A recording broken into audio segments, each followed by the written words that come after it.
Welcome to Ansakari. We will be covering today the newspaper edition of 7th of January.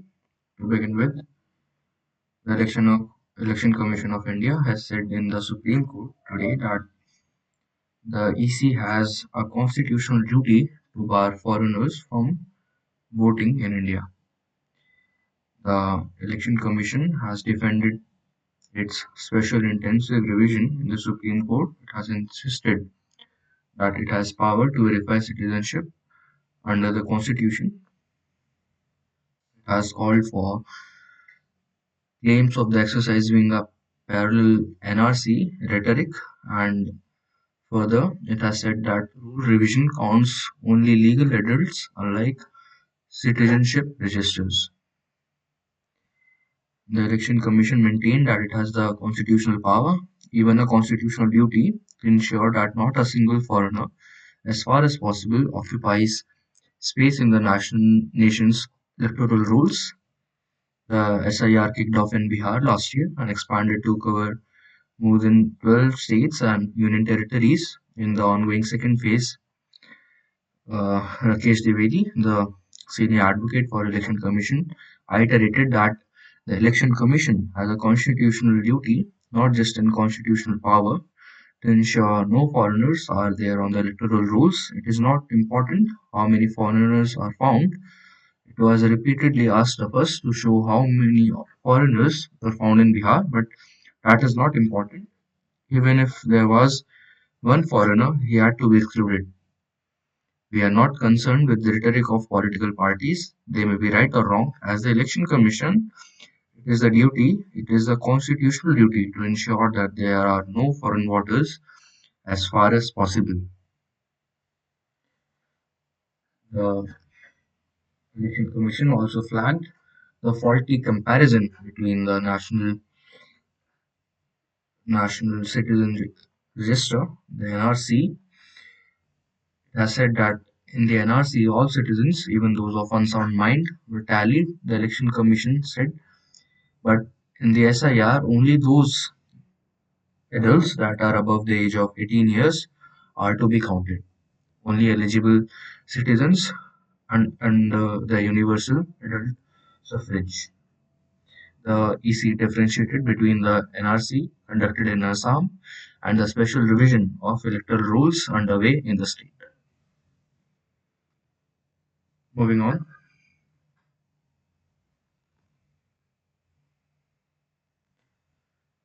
Recently, it has come to knowledge that the Indian Embassy in Washington hired many of Trump's aid firms for talks on trade bilateral ties during Operation Sindoor. This was a case of lobbying, and it is not a rare case or it has been a historical tradition or a practice that has been there for a long time. The Indian Embassy in Washington made four outreach requests, including three to White House officials and one to US State Representative on May 10th, 2025, the day a ceasefire between India and Pakistan following Operation Sindoor was announced. As it had approached White House Chief of Staff Susie Wills, US Trade Representative Jamieson Greer, Ricky Gill of National Security Council, and Director of Communications Stephen Cheung to discuss media coverage of the conflict. It has come to knowledge after a filing by US lobby firm SHW LLC with the US Department of Justice. While the filing made in December 2025 on the Department of Justice Foreign Agent Registration Act, it has listed 60 entries and does not divulge whether the calls were made before or after the ceasefire. They only indicate close interactions on the day. So this comes at a time where the US President has repeatedly iterated that he was the one who was the mediator of the ceasefire between India and Pakistan after the Operation Sindoor and further hostilities. Indian government has repeatedly rejected Mr. Trump's iterations. All in all, China also has stepped in and said that it was also there in the ongoing talks after Operation Sindoor. So this comes at a time where Indian sovereignty and internal and when foreign powers, major powers such as US and China are interfering in domestic and bilateral activities of both the South Asian nations. India is trying to, and it has historically iterated that the Indian Pakistan conflict must remain a bilateral affair and there is no need for any external interference. The Indian government has thus far repeatedly denied that US played any role in mediating the India-Pakistan conflict.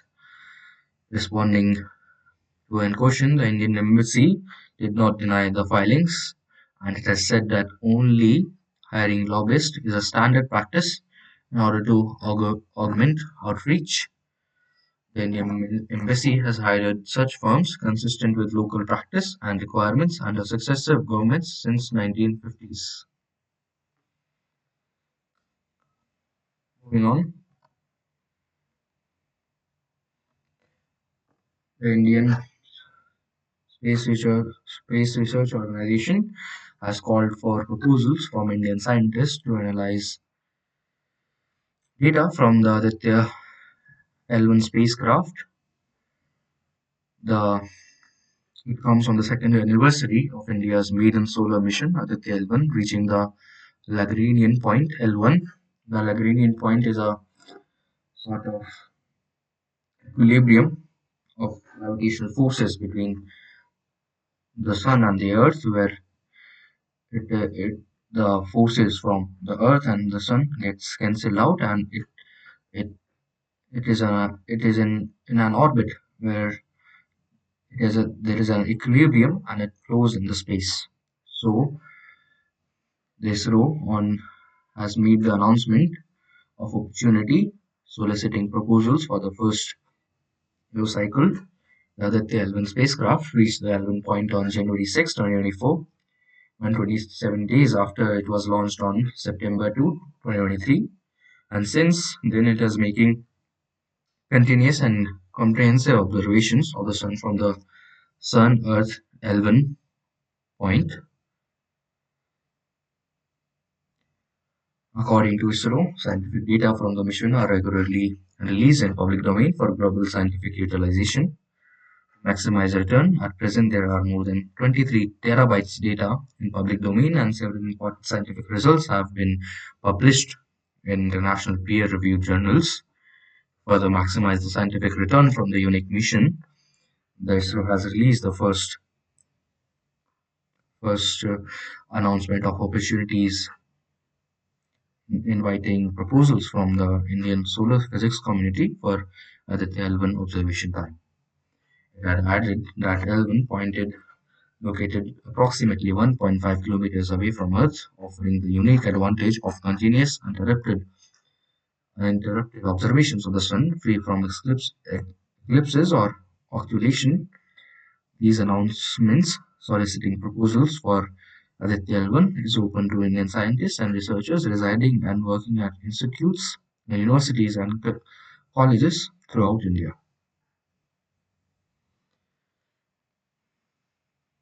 Moving on, Mr. Ranjan, a respected professor of law, has written that America's Venezuelan actions under international law are most unlawful. The American attack on Venezuela and the capture of its president Nicolas Maduro is yet, a, is yet another affront to international law, notwithstanding the authoritarian practices of the Maduro administration. This comes at a time when illegal American strikes in the last few months on alleged Venezuelan drug boats in the Caribbean seas have risen up. The Article 2 Subclause 4 of United Nations Charter prescribes the use of force in international relations. The UN Charter outlawed war and fundamentally reshaped international law, making war an illegitimate instrument for settling disputes. Article 2, subclause 4 permits only two narrow exceptions. Force may be used in self-defense or with authorization of the UN Security Council. None is present in this particular case. It has been argued that the prohibition on the use of force is the most constraining aspect of international law. Hegemonic states such as US have consistently sought to overcome this constraint by adopting innovative solutions, including the broadening the concept of self-defense. Arguably, self-defense is not limited to repelling an ongoing armed attack, but also encompasses preemptive and anticipatory self-defense to combat cross-border terrorism. Moreover, the use of force has also been invoked to justify humanitarian interventions such as the North Atlantic Treaty Organization bombing of Yugoslavia in 1999. In this particular Venezuelan case, the US appears to have surpassed even these contested categories and identified new grounds for the use of force. US officials have stated that this cross-border operation was done as part of law enforcement measure, bringing accused criminals such as Mr. Maduro and his wife to face trial in the United States. Other reasons have been also been offered by the officials, stating that the president was waging a ceaseless campaign of violence and subversion against the United States and posed a threat to the entire region. However, none of these reasons, even if true, passes muster to legality justify the United States using force against a sovereign state. So, the international law also grants leaders of a nation clear-cut immunity. President Maduro, in this case, is a legal head of the Republic of Venezuela, and thus through this post he enjoys absolute immunity, also called immunity ratione persona, personal immunity from the criminal jurisdiction of a foreign court. Accordingly, the US courts lack jurisdiction to try Mr. Maduro for alleged criminal activities, argument that Mr. Maduro is not the legitimate president of Venezuela because he came to office through rigged elections in 2024, or that US does not recognize Mr. Maduro as a legitimate president cuts no ice under international law. This comes at a time when the rules-based international order is being undermined every now and then. So these United States unilateral actions create a precarious precedent in breaking international law. So thus the international community must come towards strengthening this ethos of international law and try to subvert these this hegemonic and neo-imperialistic sovereigns of the United States. Moving on,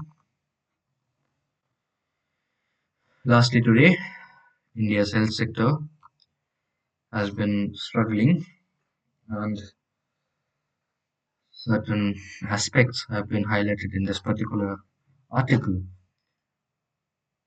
The state of healthcare in India has repeatedly been in the news, from fake medicines and unnecessary surgeries to unethical clinical trials. Countless people have suffered across the country. Major challenges that are present at this time include the rising policy gap and systematic policy failures.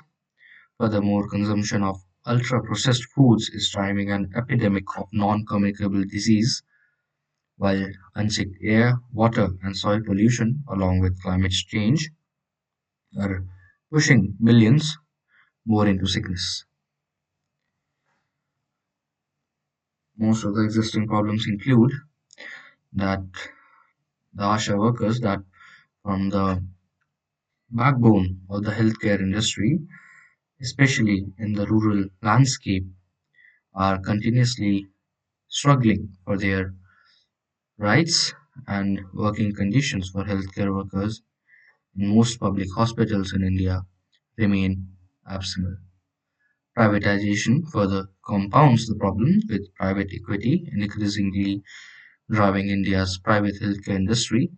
Doctors are now expected to meet monthly targets, much like in any profit driven sector, through schemes such as APPMJ and rampant public private partnerships. Public money is increasingly shunted to the private sector, further weakening the public health system. Privatization has also impacted medical education, with most private medical colleges charging upwards of 40 lakhs for undergraduate undergraduate medical training. Doctors are forced to shift their focus from understanding and acting on the social causes of disease to earning enough to recover the massive investment of money and time required to become doctors. Furthermore, the medical education system has reduced medical training to an MCQ solving, producing doctors who are more focused on memorizing facts and cracking exams than acquiring real clinical skills that can save lives. To summarize, India's public health system struggles with chronic underfunding, privatization, policy failure, and social inequities. Doctors occupy a unique position of trust and moral authority in this present society, giving them the power to act as agents of social change and challenge policies that worsen disease and suffering. Thank you. That would be all for today.